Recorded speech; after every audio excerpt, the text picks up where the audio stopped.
Hey there everyone, Jello Grayson here and welcome to a new tutorial video. Today, we are going to be making Cloud's Buster Sword from the Final Fantasy VII Remake. And technically, this prop is going to be a remake in itself. I made the sword once before and I learned a lot from the first time going at it.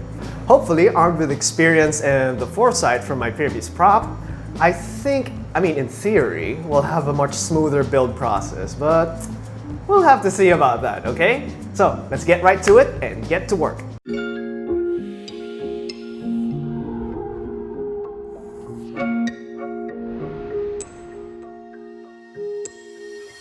Alright, so we're here at the templating area of my workshop, and this is easily one of my favorite parts of the shop because of all the natural light coming from the windows right here. I basically drew out my entire template on this templating paper, and it comes out at around, the blade itself is at around almost 140 centimeters, while the handle is around 146 centimeters.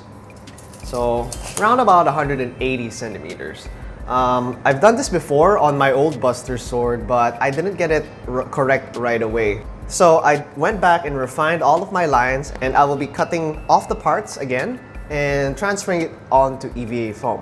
Before that though, we're going to be making the inner fork of the Buster sword, okay? So what I meant by inner fork is because, the Buster sword is huge already, and I want originally in the first Buster sword, I wanted it to be removable or disassemblable in some way, and the way to do that was to have a removable handle. Okay, so I think you're gonna have to come closer. All right, just so that's a little bit more clear for everyone, the Buster sword is going to be like this, just a quick drawing, and we're going to have the handle go out here, but so that it can be disassemblable and still maintain its rigidity, I'm going to have the handle here and make some sort of tuning fork that goes in between. The reason why there's going to be a space over here is because I'm going to have two materia slots for the materia just fit over there, and I'm going to be having some electronics in this area, okay? Just so that we have the gems to light up. So that's the next thing we're gonna do. So before we transfer this to EVA foam, we're going to be doing our little tuning fork. And the fellow musicians who have been listening in probably know what this is. But anyway, let's get working. To get started on our tuning fork, I will be using this inch diameter piping, so that's around 25 centimeters. And I will be cutting, what did I say? 90 centimeter beams for the two prongs, and then I'll be cutting, let's say that was a 47 centimeter handle for the Buster sword. And I also did my homework and I went about and printed these two. So this one is going to be our pommel, while this is going to be the what do you call this, the blade collar. I think that's what it's called. But anyway, to support all those three pipes, I'll be cutting also this 13 centimeter plywood scrap that I got from the construction of this workshop. So we're gonna get to it and we'll see you in a bit. Come on, let's go.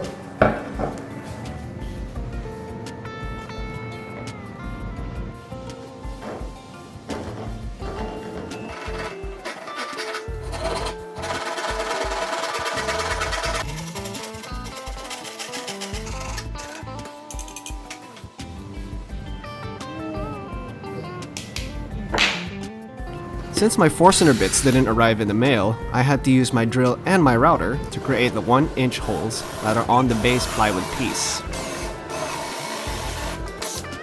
I'd have to say though that the router is definitely one of the scarier tools in my workshop. Which is why at around a third of the way through, I stopped work and wore my gloves because honestly, I think it's for the best. Gotta stay safe, folks.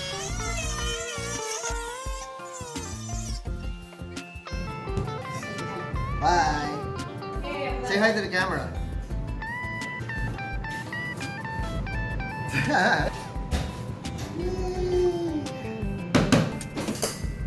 The next step was to cut the PVC pipes to size, and for this job I used my PVC pipe cutter.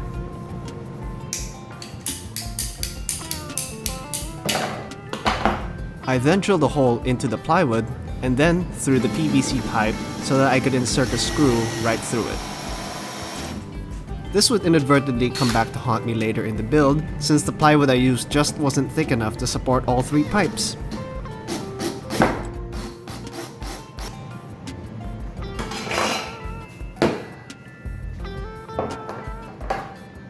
As you can see, this is the point where I realized my mistake and decided to add a plywood panel in the middle of the 2 prongs. Sometimes your best laid plans don't come out as expected, so you just gotta improvise sometimes. Just like in life. Hashtag real talk. Alright, so after much struggling, I think I finally have a sturdy piece. Yay! So, I think my biggest problem when making this tuning fork was getting this to be nice and square and also sturdy, because when I made this without this weird contraption or amalgamation of like rigidity, it was flopping around even if I had screws, and I'm pretty sure it's because this scrap plywood was a bit too thin, so I added an unhealthy amount of screws and scrap wood, and I have to admit this is really ugly into this little middle area.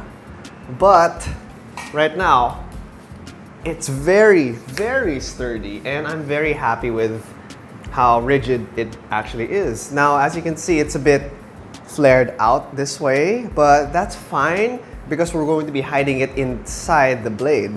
And this is actually going to push into the structure of the inner blade so that there's a little more friction. See? Anyway, I'm pretty happy with this. Let's go on to the next step, which is assembling the blade itself, okay? Let's go! The next thing we needed to do was to carefully cut out the template we made earlier. I had to be really precise with this step since we'll transfer this pattern onto the foam later on.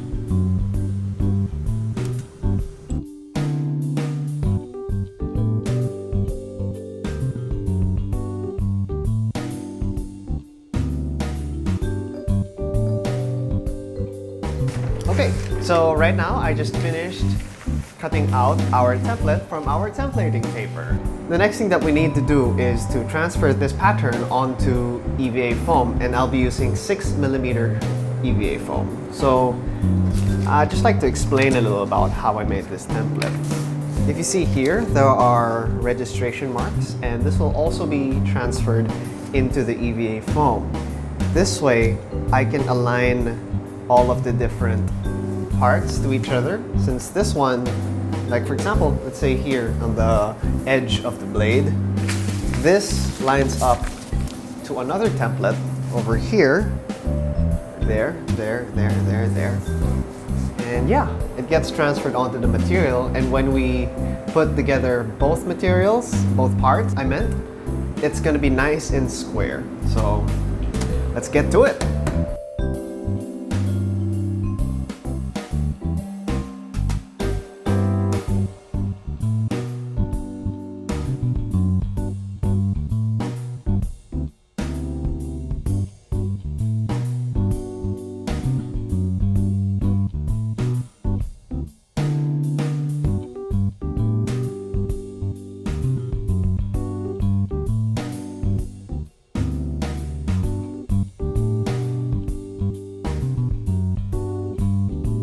As it stands, it's very floppy, not very sword-like. So the next thing that I'm going to be doing is I'm going to be adding a support structure. So the first thing that we're going to be doing is we're going to run a strip of EVA foam the same thickness as the PVC pipe around the perimeter of the base sword. And then once that is done, I'll be adding little segments on the middle, and it's gonna be more or less like a honeycomb, but not exactly. It's gonna be much clearer when I show it to you guys, but at least from the first sword that I made, it was very effective, and yeah, it was super fun to do actually. So let's get to it. For the perimeter of the sword, I used this puzzle mat foam I found in my stocks. This is thicker EVA foam around 20 millimeters thick, and I used it just so that there's more rigidity on the edge of the base blade. Each strip was 25 millimeters wide, and I made more than a couple to go around the perimeter of the sword and for the support structure within. By the way, the glue that I'm using is Greco 888, a cyanoacrylate adhesive that basically welds foam together. It's actually kind of scary to use since it burns really hot upon adhesion. You could even see the smoke coming from the chemical reaction, so I made sure my workshop was adequately ventilated at this step.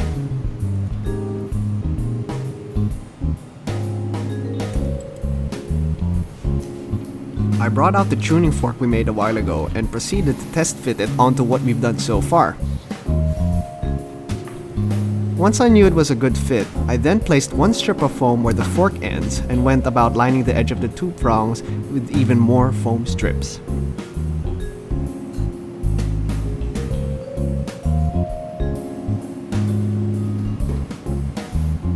Once a general shape was made, I proceeded to make the support bars in the middle.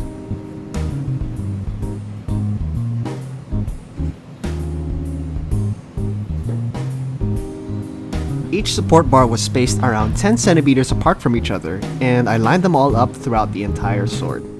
Apart from the PVC pipe, this will give the structure even more support while keeping the weight down of the entire prop.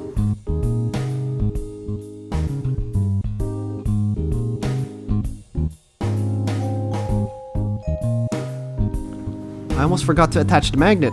The magnet I used was an N52 neodymium magnet from Magnet Manila. Link in the description. It's scarily strong, and I made sure no other electronics or sharp objects was within magnetic distance from this mini black hole. Anyway, I traced the shape of the magnet onto the foam, cut out the piece, and fit it snugly on the hole that I created. I also added some more foam behind the magnet to hold it in place. If you're worried that the magnet will slip out of its hole, I'll be adding plastic detail panels on top of it in the next video, so it doesn't escape.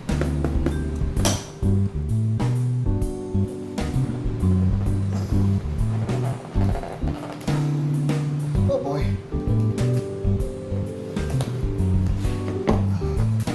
Now that all of the support structures have been glued, it was time to glue the other side of the blade. I made sure to glue the pieces while resting the blade flat on my table so we get a nice straight piece. I never actually had this much table space before, and I would always end up having a slight curve to some of my swords. But not anymore! I then inserted the PVC pipe support fork, and I was super happy with how it turned out. Very rigid, very sturdy. Awesome.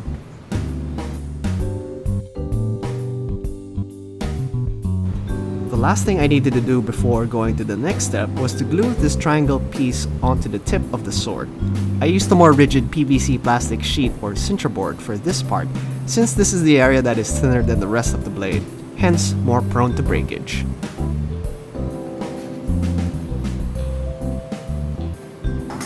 Alright, so we're almost done with the swords. As you can see, we can remove the inner tuning fork. We can also put that back in. It's kind of difficult right now. And then, the last thing that we'll need to do is to create the edge part. Okay, so instead of using EVA foam, I'm going to be using a different material called PVC plastic sheet or cincher board. Okay. Alright, so this is not gonna be long enough, but oh boy. But what we're gonna do is we're going to cut it up and glue the panels together. So, alright, let's get to it again. To join the two large pieces together, I taped them first with some masking tape. I then flipped the piece and drew a bead of Greco onto the seam. Once the glue was more or less dry, I sanded the seam with 150 grit sandpaper. The dust from all the sanding will find its way into the seam, filling it in the process. Once it was smooth, I hit it with 350 grit sandpaper just to smoothen the seam up. The next step was to trace the sword edge templates onto the material, taking care to double check all my measurements with another ruler. Before cutting the material, I made sure my X-Acto knife edge was straight using a honer. Sinterboard is a little tougher to cut than EVA foam, so you gotta make sure your cutting tools are sharp. Once the pieces were cut, I carefully glued them onto the base blade, finishing this part of the sword making process. Alright, so we are around 1/3 of the way done, and there's still so much more to do. As of now, it's still a little rough around the edges, but I'm glad that we have the basic shape down, and it looks pretty convincing, at least for now. So the next thing that we're going to be doing is we're going to be detailing the sword. Okay, so that's going to be detailing this area over here. It still needs a lot of work, but I think this is going to be super fun. We're going to have some electronics, we're going to have some resin casting, and some leather work over here. Okay, so if you like what you see today, consider subscribing and hopefully give this video a like, okay? Anyway, thanks for sticking around, everybody. Have a great day and stay crafty, folks. Goodbye. Oh goodness.